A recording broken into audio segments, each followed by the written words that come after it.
This next PowerPoint will look at blood pressure and the parameters that affect blood pressure. We should be able to define blood pressure, identify the units to measure blood pressure, define what is a sphygmomanometer or pressure cuff, explain what is systolic versus diastolic blood pressure, list the values that represent normal blood pressure, pre-hypertension, hypertension, stage 1 and stage 2 hypertension. So the measure of the force blood exerts against walls of blood vessels is what we call blood pressure.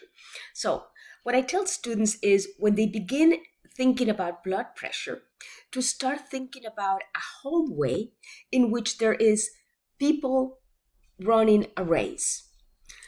And when you think of a hallway, and let's say 200 people running a race within a hallway, and let's say the hallway is a couple of yards wide, you could imagine the 200 people bumping against each other as they run and bumping against the walls of the hallway.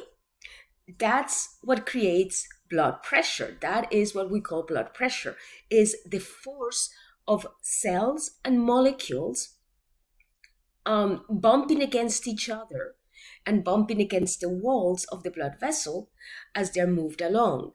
Keep in mind two things. Molecules have energy. Therefore, they're always vibrating and within that vibration, they're going to move because of that vibration. The force that is moving that blood, that is pushing these runners, is the force of the ventricle, left ventricles, because we measure blood pressure based on the force of the aorta, of the pressure in the aorta. The force of the left ventricle, and remember, the left ventricle is the one with the thick muscle, as it pushes blood out. So that's what you need to start thinking about if you have problems with the concept of blood pressure. Okay, blood pressure is pressure. So pressure is typically measured in millimeters of mercury. The pressure cuff, the actual name is sphygmomanometer, and it's a device used to measure blood pressure. We measure blood pressure we measure two values of blood pressure. We measure the systolic value, meaning when heart pumps, when the ventricle pumps, a ventricular systole, in which case the blood pressure is the high number, and when the ventricles relax, diastolic blood pressure. Keep in mind, during a heart cycle, the longest event is the diastolic event, not the systolic event. Traditionally, blood pressure is measured using the brachial artery, which is, it comes from the axillary artery, which in turn come from the subclavian artery. So the pressure cuff is put on the arm, and the pressure is, the cuff is inflated so as to produce pressure that is going to close the artery right there. Then slowly the pressure is let go of, and the point at which the first sound of blood rushing through the artery is heard, that's the measure of the systolic blood pressure. So in this example, the first Korokov sound, which is the sound of the blood rushing through the artery, occurs at 120 millimeters of mercury. So that would be the systolic blood pressure. The pressure continues to be released until no sound is heard. That's the disappearance of the sound, and that's the value at which diastolic pressure is measured, and in this example is 80 millimeters of mercury. The first picture is showing you what would be happening at systole when there is high pressure, and the second picture is showing you what happens in diastole when there is less pressure. Notice that in diastole, the first sounds are going to be heard later because there's less pressure in the blood vessel. However, diastolic pressure is not measured by when you hear the sound, but when you stop hearing the sound. So notice that for both systole and diastole, the low pressure point is going to be the same. The systolic point would only be measured when the first sound is heard during systole. So that is basically how the pressure cuff works. And you should have an idea of what it means, the high blood pressure systolic versus the diastolic value, the blood pressure measure. You should also know the normal values. Systolic, anything below 120 millimeters of mercury. Diastolic, anything below 80 millimeters of mercury. Prehypertension occurs when the patient has a systolic blood pressure between 120 and 139 and a diastolic blood pressure between 80 and 89. Stage 1 hypertension, 140 to 159 for systolic blood pressure, 90 to 99 for diastolic blood pressure. Stage 2 hypertension, anything higher than 160 for systolic blood pressure, anything higher than 100, equal or higher than 100 for diastolic blood pressure. So when would you expect a higher blood pressure? When blood volume increases or when blood volume decreases? Well, if you have more runners in a hallway, you're going to expect more bumping than if you have fewer runners. So blood volume increasing equals more blood pressure increasing. And that is a concept that you need to have clear in your mind. As we increase blood volume, we're going to increase blood pressure, provided the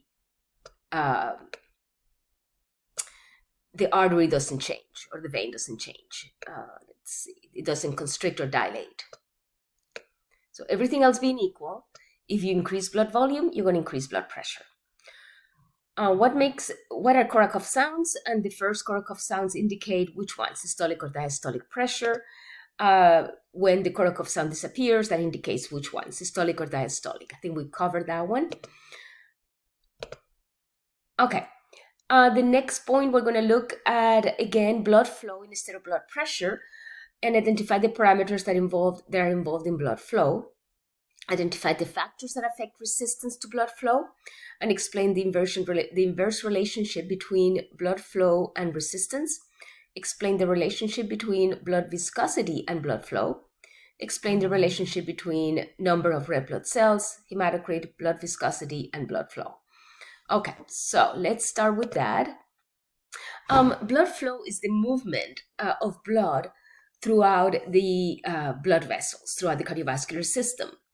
So this is what's going to take blood to the tissues, which is the function of the cardiovascular system, is for blood to reach tissues so that it can irrigate tissues and exchange molecules with tissues. Deliver nutrients and gases, oxygen, and pick up waste. So that's part of the function of the circulatory system. So the movement of blood through the circulatory system is dependent on two things: the change in pressure between 0.1 and 0.2 over the resistance. Okay, so when you imagine a blood vessel and you measure the blood vessel, it's an artery going towards tissue, and you measure the pressure at one point and the pressure at another point, a lower point. This will be P1, and the pressure at P1, if blood is moving down towards P2, will be higher than the pressure at P2. That is what the first parameter is going to indicate, is this change in pressure between 2 points. And the 2 points can be something as distant as the start of the aorta versus the capillaries, okay? In which case the change will be huge. Versus the resistance. Now, P1, P2, we cannot do much about that. So it's the blood flow from an area of higher pressure to an area of lower pressure. Keeping in mind that the area of highest pressure is the aorta. Everything is going to slow down after that. So there isn't much that can be immediately done about this change in pressure. What can be controlled by the body easily is R, which is resistance. The greater, so the pressures we know, we talked about already, the greater the pressure difference between P1 and P2, the greater the rate of flow. And you can think of P1 and P2 as a slide. The steeper the slide, the faster the person's going to slide through the slide. The less steep, the slower the blood flow. Okay, so the one that we can really do something about it is R. Now, notice that R, however, is in the denominator of the equation. So there is an inverse relationship between blood flow and resistance. That means an inverse relationship means that when blood flow increases, let me go back. When resistance decreases, blood flow increases. And conversely, when we increase resistance, blood flow decreases. You can also think of resistance as the width of the hallway through which people are running. If we go back to the hallway analogy, if we make the hallway bigger and we have 100 people running down the hallway, as we make the hallway bigger, there will be less bumping among the runners, and the runners can run faster down the hallway. If we decrease the width of the hallway, now these 100 runners are going to be bumping against each other, and they're going to run slower. Okay, so there's an inverse relationship between resistance and blood flow. The greater the resistance, the slower the blood flow. The lower the resistance, the greater the blood flow. And this should be logical. This should come as something that we understand as a logical progression of physics. Okay, so the most important factor in blood flow is going to be resistance, because that's the factor that can be controlled by the nervous system. Resistance is a parameter of two things: the length of the blood vessel. The longer the blood vessel, the higher the resistance to blood flow.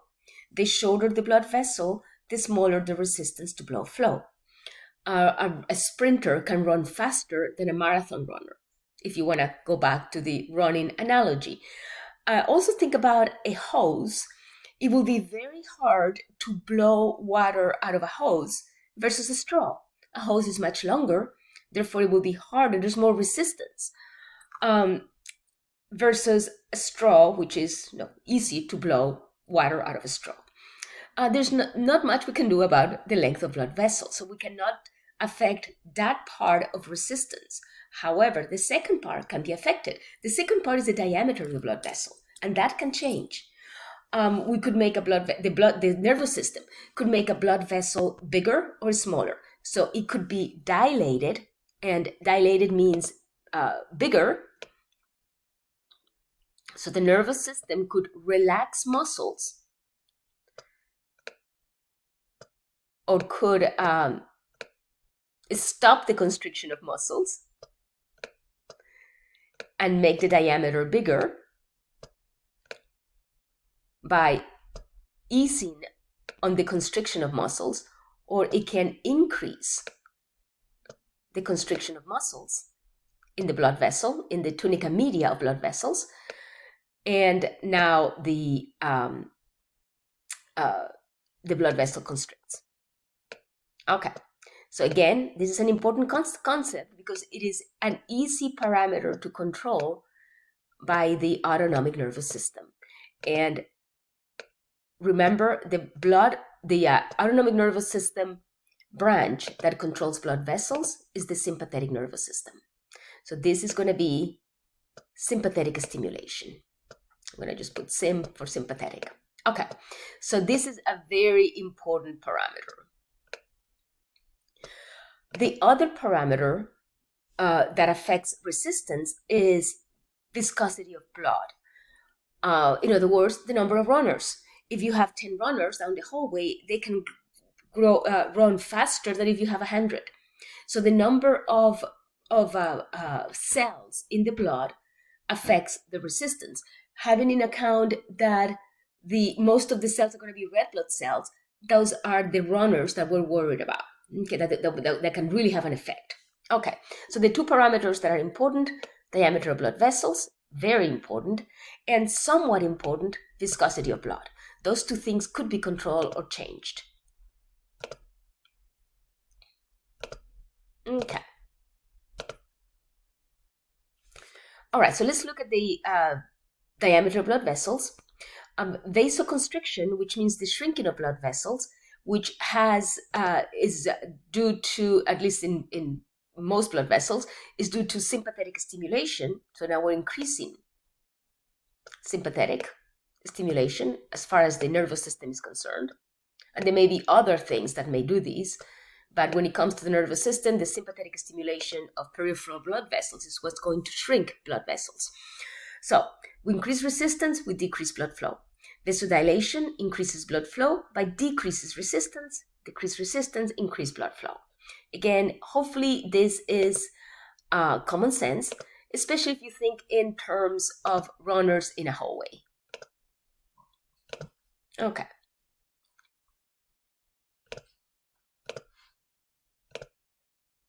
Now let's talk about viscosity, which is the other parameter that could affect resistance and could be, to some extent, controlled or changed.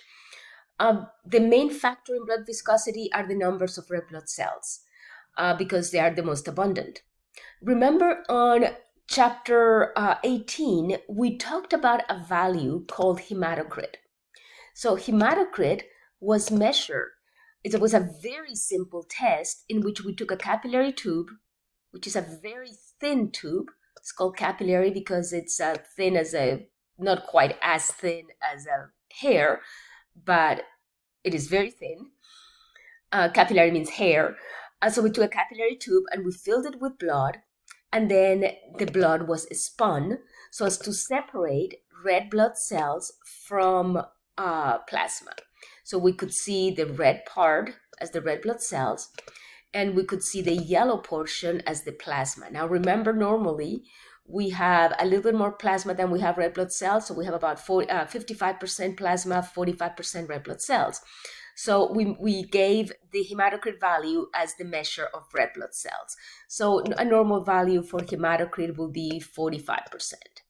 So a 45% hematocrit will be normal. Now, what if the person is dehydrated?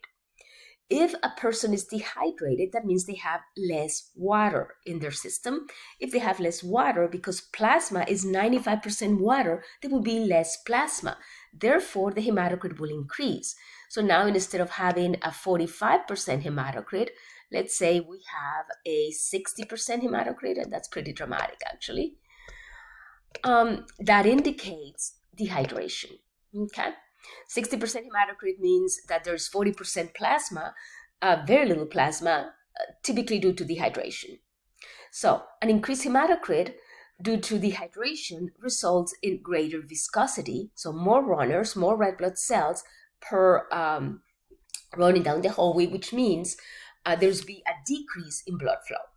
On the other hand, a decreased hematocrit, which is typically due to anemia, so let's say 30% hematocrit, that means less runners. That means the runners can go faster. That means an increase in blood flow.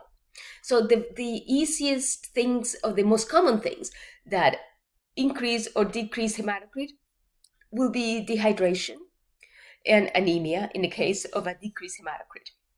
So hematocrit is a very quick way of determining whether a patient is anemic. So you should know the effects of hematocrit, of numbers of red blood cells in blood flow. And again, hopefully this is definitely a common sense principle. Yeah, an increase in viscosity. One of the problems with increasing viscosity is that now the heart must pump with a stronger force in order to pump blood out, because there are more red blood cells. So that's part of the problems of an increased viscosity. Okay. All right, so you should know what is blood flow and the parameters that affect blood